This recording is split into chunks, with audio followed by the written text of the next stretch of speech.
the first to know. Nsem-Pii TV. Ebusuafo yebekwa kopie mu ewo the studios of Kokroko Ejumadi Chairman General Kwame Sefa Kain and Napamfo. Na ansane yebekwa no Imani's Kofi Bentil ene Samson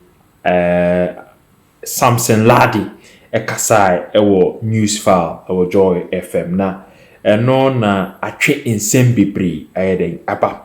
Osi Nsem-Pii ye se oba be kasa se Ghana for ento aba ama Dr. Mahmoud Bawumia senior high profile for Pii na afreno na ebi mu complaini bitterly pa because omonti ase edintia obi ti se Imani Kofi Bentil wakasa se omonto ema Dr. Mahmoud Bawumia na wachira se osi omudi omuyeden omu mfimfini into my say referees to the onjina faako no Samson ochire mu chire Samson say dabi bebi a Ghana akono oye referee no jina hopa na ye koye big mistake ekotoma former president John Dramani Mahama ye be new ye home for the next 30 to 50 years because damage a ye be san akono ebe hard dream pa say Ghana ye koyinim ya koyichi koyinim ya koyichi sa cycle no you break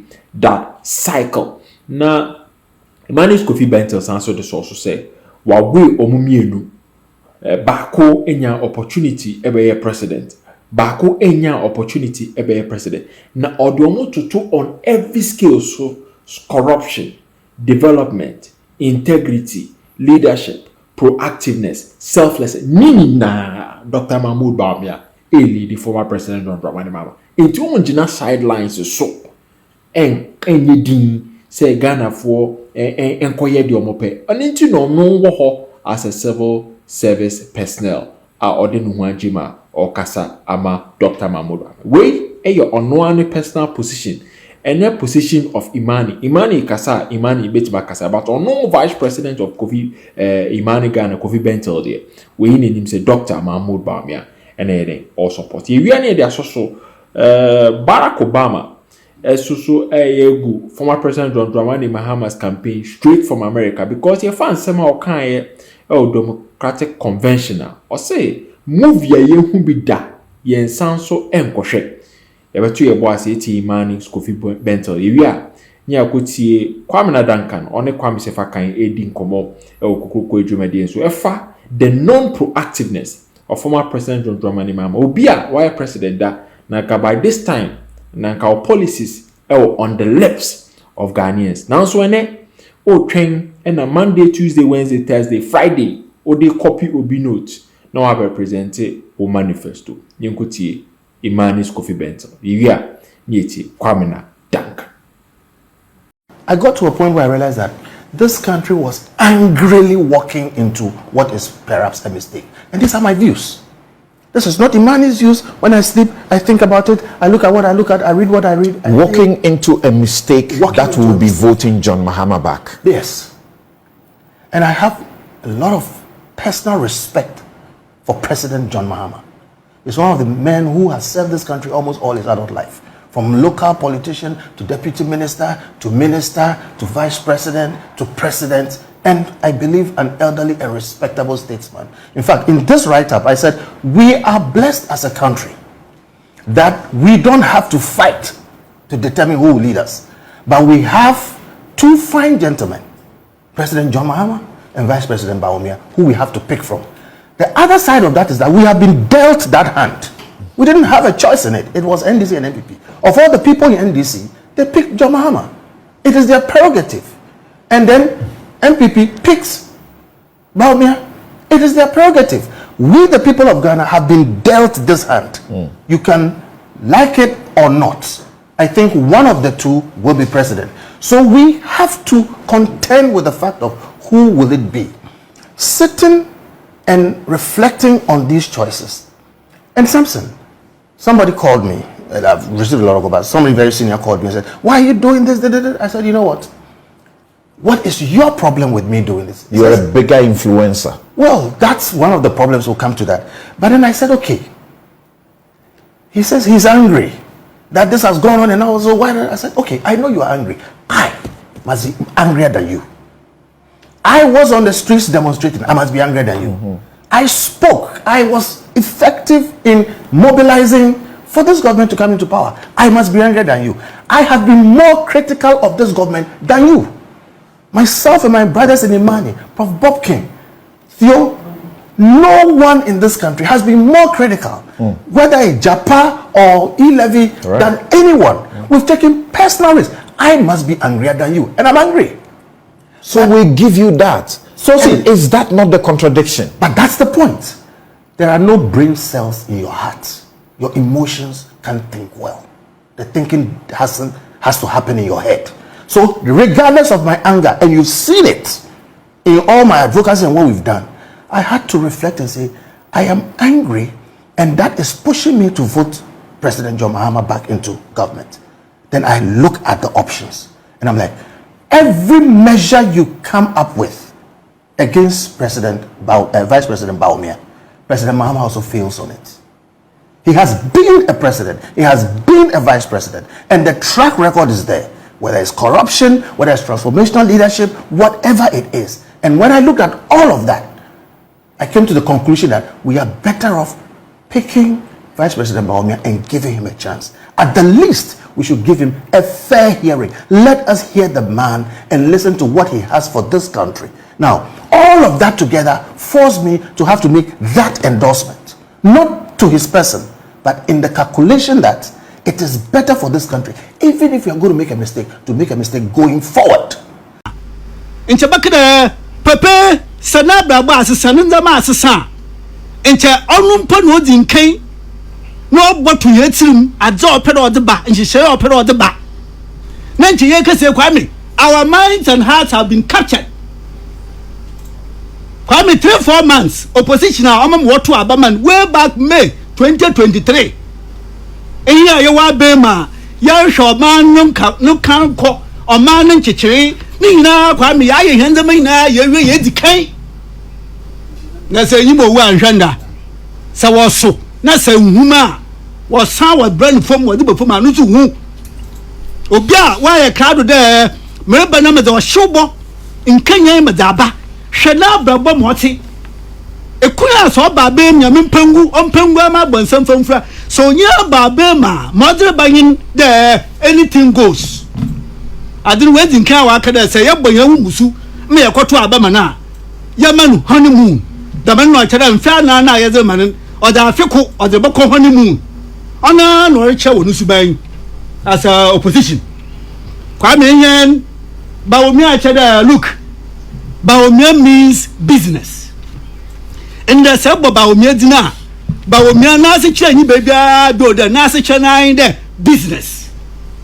The business are, oh, wow, in Juma, and she share other band or your own she share. Bawumia means jobs. Oh, wow, if you Juma yet, near him done, prim, if you Juma yet, a Kufa do not do, or the Juma ba, or prepare brain and number. Bawumia now, pa. A man from the mental and Catation, Nakasana, Muya, Yejuma, and see, Mishaya, Middle Bay. Oh, yeah, manifesto, ya, America, the Nedi. Nip Fapinia, Yejuma. Bawumia means jobs. Bawumia means business. Now, Kwame, Yentema, Obama, all Kafa, oh, yeah, a Trump, no picture the way to go for America. Only Kamala Harris. Yentema President Kufoso. Osa na nangasa wa me criterion. Ase obi a we di president da no botum wa kasa onu na dwum de ho. Onu na so ka o man no de ete. Former President Mama abroad awa ote godun. Asemo ka cho man nyina. Say your problem with to man yifo. O man ya kwanyima. Me yente ntwe obi a na no. Yente ntwe obi a we di president da. President Kufoso, what is he saying? Ase I have known Dr. Mahmoud Bawumia for some time now. He is a man of destiny. Leaders must have innate knowledge of geopolitics and leadership. He understands economics and has international experience. He is a man of the moment. Dr. Bawumia is a custom-made leader for Ghana. These are the words of the sage. Owura payin sonko kra ba ye wa bokwan ato ho. Da ba ye wo ya hu ne kasani. Also man be maye podun so di kan o de toto to hu enhu awon so abada won so be be gine so de toto to hu o de obia to nsanyanwa Kwame Otibawumia is custom made. O man o asheda na sayankopon na agasa oban fini ne na obaye mbodo taban we atetena mahu de o man the mabiri a yedui ye hia Bawumia custom made. These are the wise words of President Kufuor. Na Kufuor akasewe oyeda akachira man nyinara Kwame na oyeda President Kufuor nguti na waka Bawumia twa na mo okro na nanum hodo okro asofa akase hodo nwa traditional leadership and then the clergy Kwame wina tse won kase a woka what's be mayedi impa wo hanyima ojo man nanyima obohwe mo man akodo ye Bawumia na to then get down to the matters in the manifesto. Kwame manifesto de etinye bia anyu de oyepom team adwen nhyehyeye se emu wayi adom na etum wo mu nsem na se wode de mutum ne mahe a nhyehyeye ya adwen ho de ye babem se mo de tum ne mahe a ye ba ye beye na Bawumia ne nhyehyeye no odoso Kwame 7 February just 2-3 months or so after his election they had to abaman do obeye franka tunin 3 months or so no man na kasai the 7 February bold solutions selfless leadership bold solutions okay no oya UPSA mo man na kasai Kwame even before the rain fell the washroom was already wet answer na nsubatan na grai na kasa wa for dada ntorba na na chana we sesia no hu Bawumia sesia no hu na Kwame mama peda mazim kamaka because integrity is one value that indeed guarantees all other values. Integrity is a value that guarantees all other values. Nsem-Pii leader e probia oya ma kanzi na sa anhwe su anhwe ne ban anhwe mwesi a wetutu na mo na mwesi a wa agba ne bra e de wuse besifom. And what is Bawumia saying of himself? Kwame hwe okiya adwuma in academia oya lecturer yanse kasaboni bia wonu ho ofi lecture adwuma Kwame Oba Bank of Ghana by your deputy governor answer no be deputy governor waiting kan why adwuma bi answer na am say head of research o say answer no baba ye deputy governor Kwame le adwuma kron say hwe adwuma President Kufuor baba ye na Bawumia na suma o sum President Kufuor de yankwa manado yanyi mpemfon kakasa na oya President Kufuor o wagedi tronko wa Bawumia nta na mo biara na ban otui wosika sama fam nkankan yan manfa wo abochi na nka ho yan wodi misese Bawumia di mu obaye deputy governor Kwame yanse kase biara ifi biara Kwame ofi deputy governor odebaye running mate decent campaigning respect for all yo bia Kwame obosha manfu eyin aka che won de baloni yo bia obosha manfu eyin aka che won de wo fa na I'm not a magician obi obosha manfu eyin de ha mo kan bia meti I'm a dead goat musrosikan anyhow o kase chro man Bawumia will not utter those words odidi oya running mate Kwame running mate na wa yeye okiye adwuma wa African Development Bank mo ko hwe oya Zimbabwe wa economy ane wa tonsum kaye hu adwuma ya nse boni biara wono ho menana meja won tem abenta ketesia eti radio ho a ritem oba oman opina yede oman is mission nsem nusu ohia papa nusu Kwame Office African Development Bank mo san be ya running mate bo me ya me na do mechi kwan bi ado kwan no Ghana fo hwe mechi wodi tum wodi me kufu ado mo be ya vice president Kwame, we are in the 7th or 8th or 9th month in the 8th year 7 years 8 months. Can anyone obi botum odin says no the papa baba ya o man payin na bedechi infeson busuma wotwini. Oh, amazing person. This is what we look for in a leader. In a leader. If you are Kwame, and these are his words. Kwame, these are Baomia's words. Damadi Daba Hamu. I believe I have demonstrated my selflessness and personal integrity for all to see. I commit to you a values-based, selfless leadership as your president. I commit to demonstrating to you, especially the next generation, that it is possible to have visionary, selfless leadership of integrity in your lifetime. Kwame, he promises the Ghanaian people, especially the next generation that is coming, that in your lifetime it is possible to have a leader, to have a president in whom there is a lot of integrity. These are Baomia's words. Can others say the same of themselves? Kwame, Obia will be saying, Master, have you taken a bribe before? No, as a human being, as a president, as a now look, Obi said, I just bribe that. Not the name, other Kwame, other name, other Kwame. Baomia places his 5 fingers on his chest. Necessary pay. Kenya, but to my Geneza, Emmy Baumia, I say these things of myself. We want to hear from others. Let them say the same of themselves. In their time as Vice President Kwame, the Amajaros and Nsem-Pii. Namoya ya so in the Kwame. I better remember now, see young two man or one family or one family. Mr. Stanes here retain Constitution section preamble. Preamble is a major integral part of the Constitution.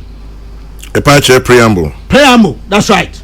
Kwame, preamble which there in carving a special government for ourselves. Or yada kuntabu, probity and accountability. These are major words. In fact, they form the foundation of the Constitution.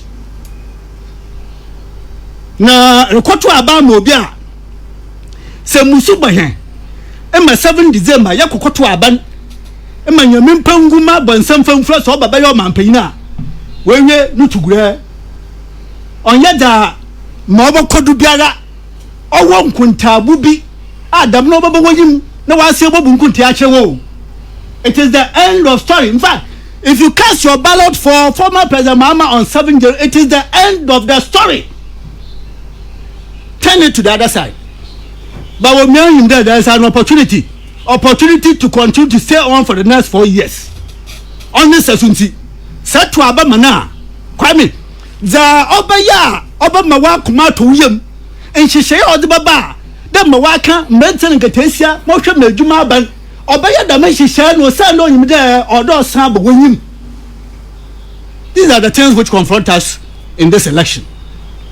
Now, my Conway Kwame, I'm ending. We send him there. Samayan Dama, I will not sack myself. I go sack you. You go sack me. Mammy, me with that. I need to begin to sack myself. Me too. Kwame na. Manifestation, more women or dozen. Name me Mafa. Oh yeah, part 4. Part 4 no say reduce the cost of living. Kwame, cost of living. Ya kwe be na ba wo mi ahwe wonyum ni ya da nzama anabi.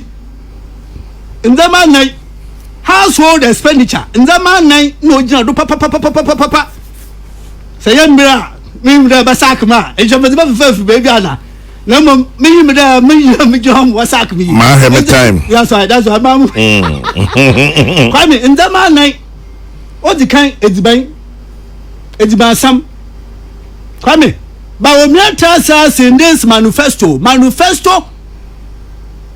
for jobs and business mo ka che wo mi de ada wo fa ni kodwuma so wa hodi bi sunku bi wo be dia o de ba hye kodwuma pa all year round o ye di ban ye di eburo bayan emu banchi brade nikika county the staples will be available all year round o de na ho de ba hye kodwuma pa kwando say oya ediban ya tonsa ne bu no wo foma household expenditure or low nti da no boa ma setren ne mo hehahe oyi ekodwuma fiwa Kwame ma asanse ne nyodo ye nyinam kaina Kwame sade sa me kwaka je wo be na azi agobo GCG wo bokunye o no ni de ekwan ya nam do me ye di produce oya nyinam kaina oya light crude or de to